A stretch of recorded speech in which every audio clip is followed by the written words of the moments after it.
It's really a great honor and privilege to be involved in this important meeting honoring Dr. Thorbecke. It's a bit like meeting a rock star for me. You know, you see these names, Foster Greer, Thorbecke, and so to meet the Thorbecke, I'll be asking you for an autograph later. So I hope you'll be willing to do so.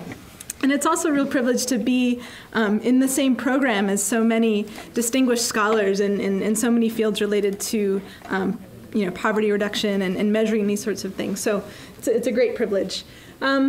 We've talked a lot about measuring poverty, what's driving these trends in poverty and inequality, a little bit about tourism in Zanzibar and links to poverty, things that are affecting poverty in Kenya. And I want to shift gears a little bit to think about one program that a Zambian or an African government is doing to try to address poverty and other issues.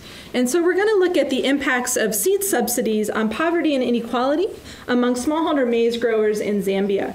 And this is work that I've done in collaboration with Melinda Smale, who many of you may know. Melinda has done a great deal of work on maize hybrids in Southern Africa, East Africa, particularly in Malawi. So it's been great working with Melinda, who's now at MSU.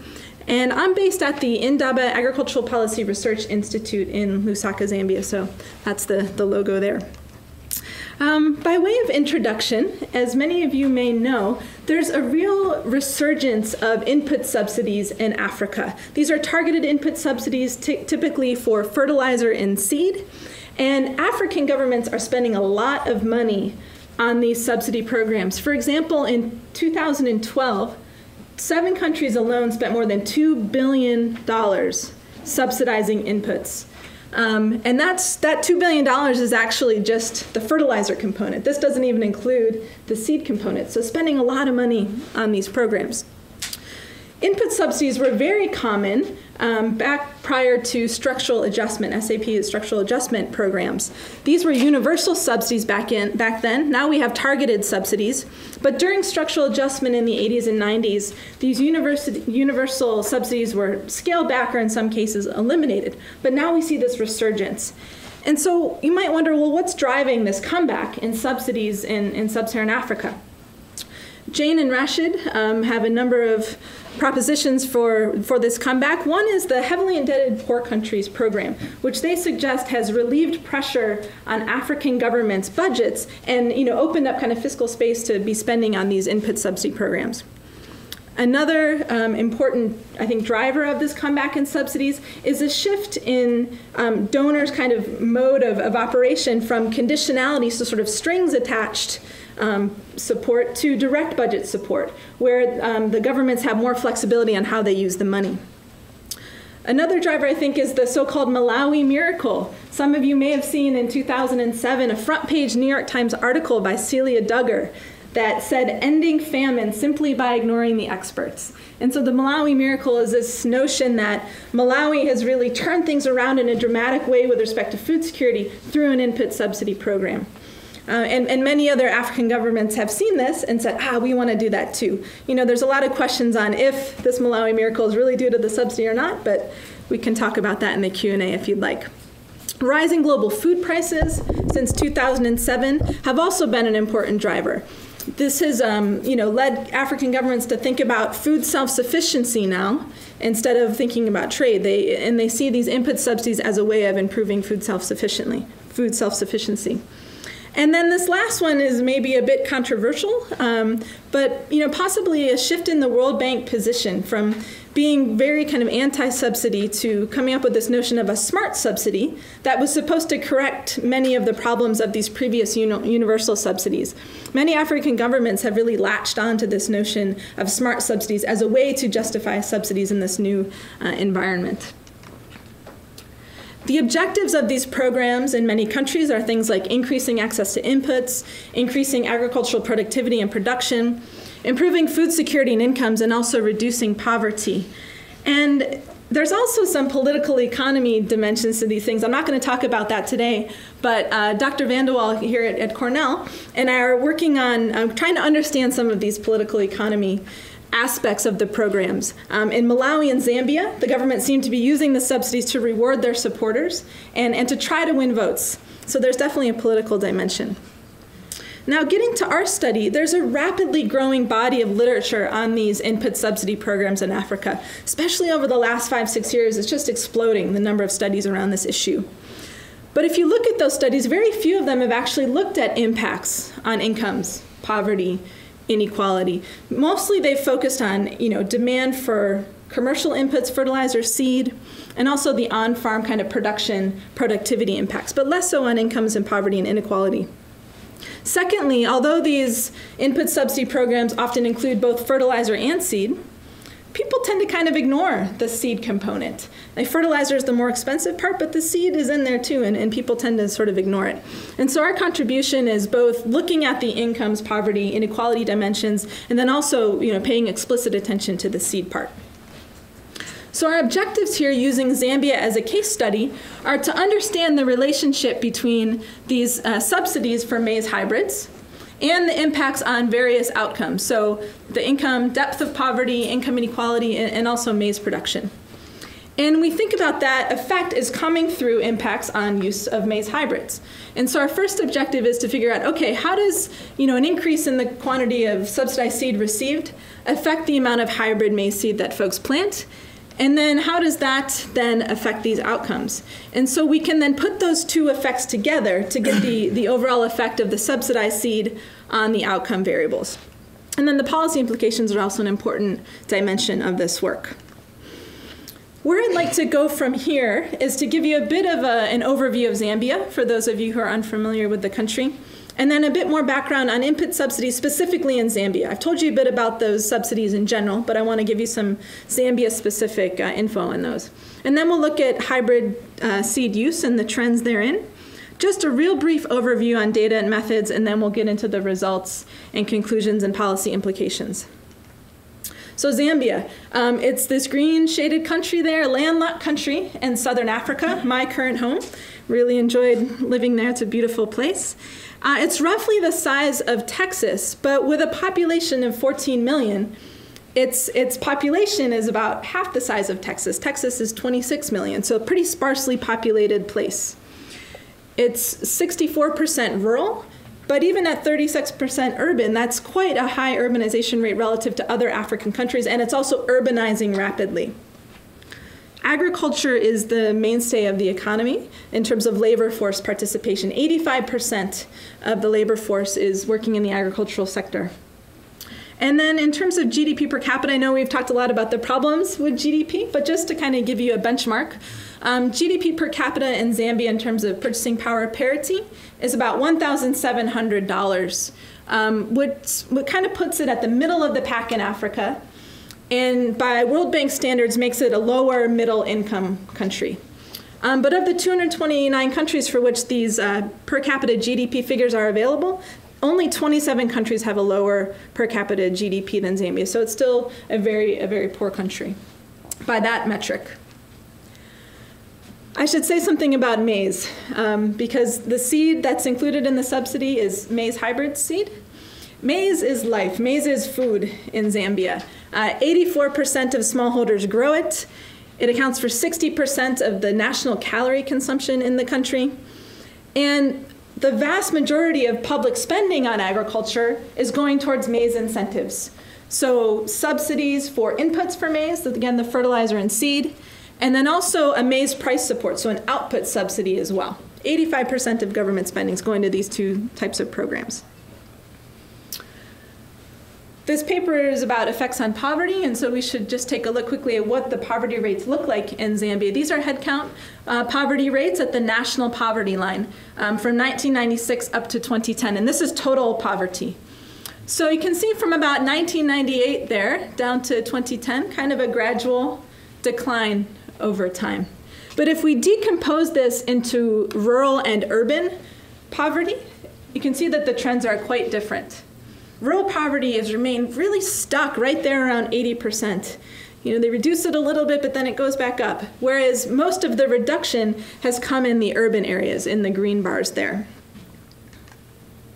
Shifting gears to the input subsidy programs in Zambia, this graph shows you the agricultural year on the x-axis, and then the y-axis on the left-hand side is the tons of subsidized seed distributed through the program each year.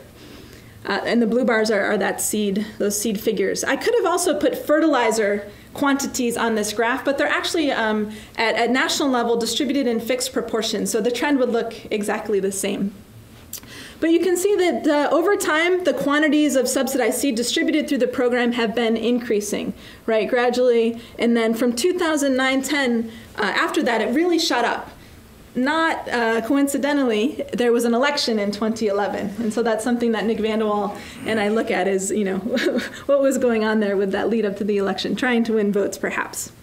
The subsidy rate for the seed, which is the green line there, has been around 50% in most years, although in 2006, 07, and 07, 08, it rose to 60%. The subsidy portion of government spending is on average about 30% of agricultural sector spending over this 2004 to 2011 period. So a substantial share of public spending is going to these input subsidies. Just wanted to highlight that in our analysis, the 2 years of data that we use are the 2002-03 and 06-07 agricultural seasons. We have a panel for that year. We hope to redo some of this analysis with a new data set that covers 2010-11 after that big ramp up.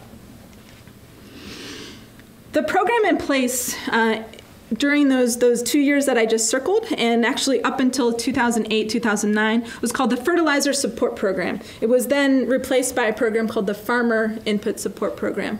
But during our period of analysis, the official pack for this input subsidy consisted of 400 kgs of fertilizer and 20 kgs of hybrid maize seed. But this is the official pack, hence the asterisks. These packs are often broken up, and so some people get just fertilizer, some people get just seed. Very few people get the full pack. Some get multiple packs. And so there's kind of what the program is on paper and then how it's implemented in practice. The targeting criteria for this program, they're quite vague. Mainly what the implementation manuals say is that farmers that participate in this program should have the capacity to cultivate 1 to 5 hectares of maize. They should be able to pay the farmer's share of the input costs, which has been 40 to 50%, and they should be members of cooperatives.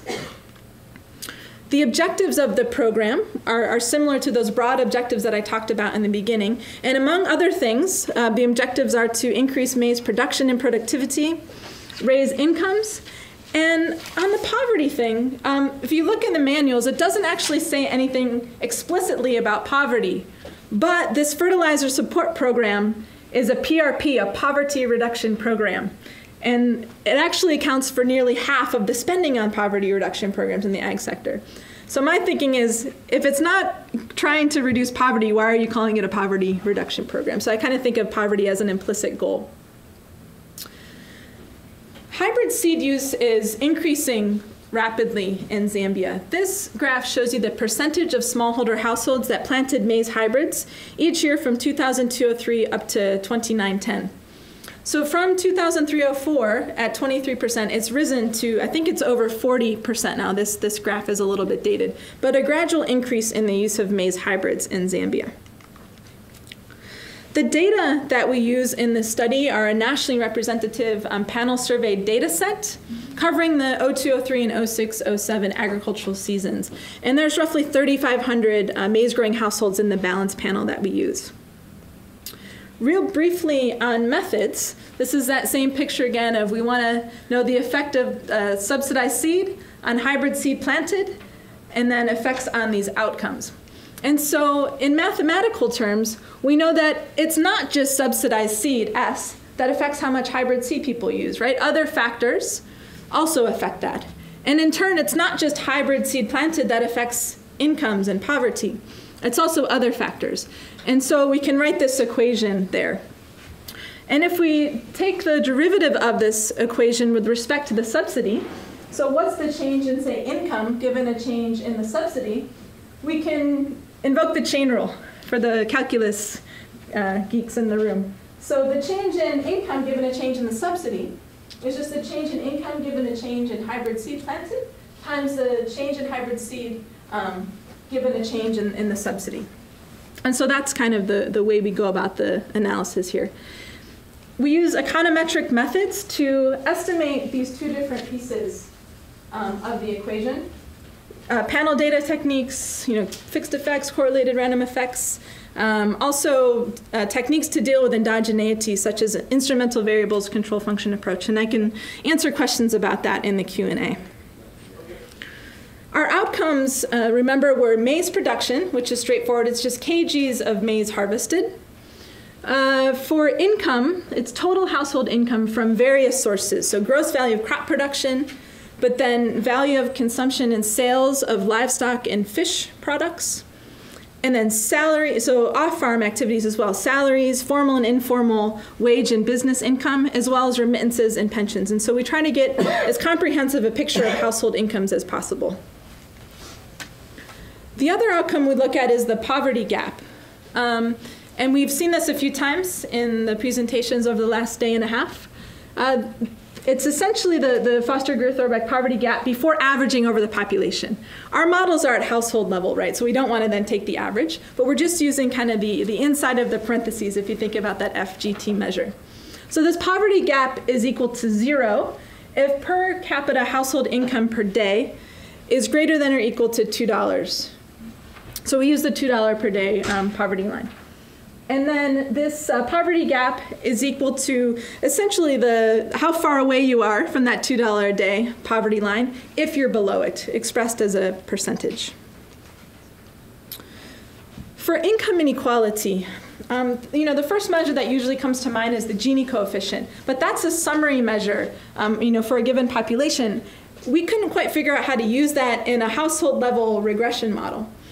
But fortunately enough, Stark and Taylor encountered the same problem and said, okay, let us develop a measure of inequality, or what they called relative deprivation, that's at household level that we can then include in these regression analyses. And so relative deprivation, for example, with respect to income for household I, is just the average income of households that have income greater than household I. That's the ADI. And then you multiply that by the proportion of households in your sample that have income greater than household I. And so the greater this relative deprivation index, kind of the worse off the household is. All right, let's look at some results. I've got 3 columns here. The right-hand column is averages for households that did not plant maize hybrids. Remember, our population here is maize-growing households. And then the other columns there are for households that planted hybrids, but either didn't receive the subsidy or did receive the subsidy. Of course, people can go and buy a maize hybrid seed at an agro dealer or other input supplier. And so in our 2 years of data, 02, 03, and 06, 07, around 60% of households, maize-growing households, didn't plant hybrid seed. They used just local seed. 10 or 11% received subsidized seed through the program, subsidized hybrid seed. And then about 26 or 32% planted hybrid, but they got their seed from these private agro dealers. It turns out that for the households that got the seed from a private agro dealer, they planted quite a bit more on average, 38 kgs of seed compared to about 27 kgs for those households that got the subsidy. The next set of results here are our outcome variables. And if you look at these, if you compare the no subsidy column to the subsidy column to the did not plant hybrid seed, you'll see that in all cases, households that planted hybrid but didn't get the subsidy are on average better off than those that got the subsidy. And those folks that got the subsidy and planted hybrid are better off than those that did not plant hybrid seed. So just as an example, let's look at the poverty, whether or not you're below that poverty, $2 per day poverty line. So the poverty rate amongst these guys that planted hybrids but didn't get the subsidy was 81% on average. It's even higher among those that got the subsidy but planted hybrid, 87%, and a lot higher among the households that didn't plant maize hybrids. So in general, these households that aren't planting maize hybrids are worse off.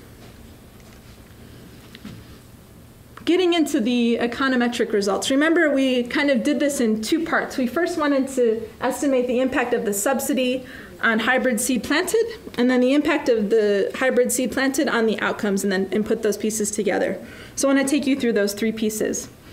The first effect is that each additional kilogram of subsidized seed acquired by the household only raises their quantity of hybrid seed planted by about 0.31 kg. And you might wonder, what's going on there? Why isn't it 1-to-1? Well, a lot of this subsidized seed is targeted at people that could have afforded seed from commercial retailers anyway. So there's this kind of displacement, crowding out effect. 0.7 of those kgs that they get is just displacing commercial seed that they would have purchased anyways. So that's why it's not a 1-to-1 effect. And that's consistent with some other work I've done explicitly on crowding out with respect to the seed subsidy. Let's look at part 2. So the effect of hybrid seed on the outcome variables. For maize, each additional kg of hybrid seed raises your maize production by about 25 kgs. It increases your income by 0.2%. It reduces the poverty gap by 0.08 percentage points. And it also reduces your relative deprivation or inequality by about 77 cents. We also looked at the effect on the probability of falling below that $2 per day poverty line, but didn't find any statistically significant effect. And I think the reason for that is that, remember those poverty rates? They were 81%, 87%, 95%. There are very few people above the poverty line to begin with. And so even though these programs are kind of raising incomes, it's not enough to then push people over that $2 per day threshold. So then if we put part 1 and part 2 together through that chain rule, we can get the effect of subsidized seed on our various outcome variables. And I've put this in terms of a 1 kg increase in subsidized seed and a 10 kg increase in subsidized seed. The current packet under the current subsidy program in Zambia is now 10 kgs. So let's focus on that 10 kg line. So what this is saying is that each additional kg of subsidized seed received by the household raises their maize production by almost 77 kilograms, raises their income by 0.7%, reduces the poverty gap, and reduces their relative deprivation or inequality. All right, so it looks like the subsidy program has succeeded in raising maize production and increasing income. But at what cost? Are those benefits greater than the costs of obtaining those benefits? And so let's just focus on the 10 kg increase case. The income equations that we estimated were in log terms, so our interpretation of the coefficients are in percentage terms. We found that a 10 kg increase in subsidized seed raises incomes by 0.7%. But it depends on where you evaluate that, right? Like if we look at incomes at the mean, it's about $8.59. I think the maize one is a little bit more straightforward to kind of wrap your head around. 10 kgs of subsidized seed raises your maize production by about 77 kilograms. How much is that maize worth? Well, you can value it at different prices, right? So we valued it at the median producer price. This is the price that farmers get. And that 77 kgs is worth about $13. This is using 2007 prices back during our period of analysis. But many farmers actually are net buyers of maize, which means that they don't produce enough maize to meet their consumption requirements. And so even though they're producing maize, later in the year they need to go to the market and buy maize.